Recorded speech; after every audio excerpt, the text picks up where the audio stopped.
On this day, the 1st of February, 1327, the coronation of King Edward III.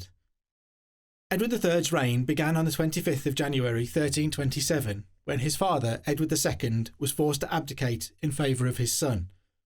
Edward was just 14 when his mother, Isabella of France, supported by Roger Mortimer, invaded from France and brought about the removal of Edward II.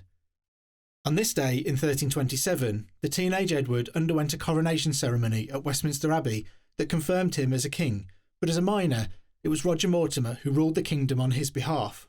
Edward married Philippa of Hainault in January 1328, and the couple's first child, another Edward, later known as the Black Prince, was born in June 1330. Now old enough to rule for himself, Edward was concerned by the abuses of power he saw in Roger and the increasing likelihood that he would never want to set down his regal authority. On the 19th of October 1330, Edward and a small group of his close friends crept into Nottingham Castle through a secret tunnel and seized Roger, who was executed, marking the beginning of Edward's personal rule. The first arena into which Edward entered was war with Scotland. He won a victory at the Battle of Halidon Hill in July 1333 when he was 21. In 1337, Philip VI of France declared Edward's French territories in the Duchy of Aquitaine and the county of Ponthieu forfeit. Bypassing any attempt to negotiate a resolution, Edward instead immediately laid claim to Philip's throne as a grandson of Philip IV through his mother Isabella. This was the inception of what would become known as the 100 Years' War, a fight between England and France for the French crown. Initially, Edward made impressive gains. He won at the Battle of Crécy in 1346, taking Calais in 1347 after a year-long siege, and seeing his oldest son, the Black Prince, win at the Battle of Poitiers in 1356, where the French king John II was captured.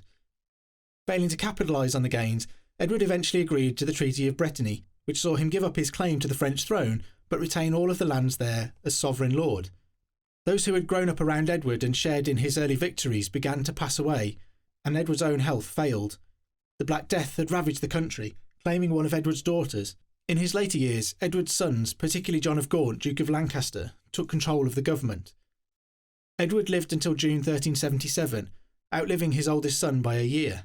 He'd been king for 50 years and had overseen developments in law and national identity that would define England for centuries to come.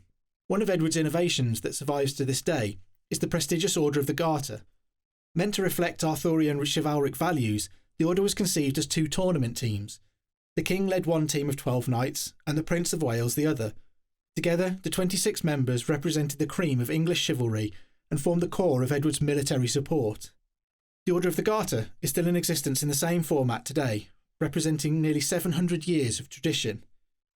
I'm still waiting for my invitation, but I can be patient.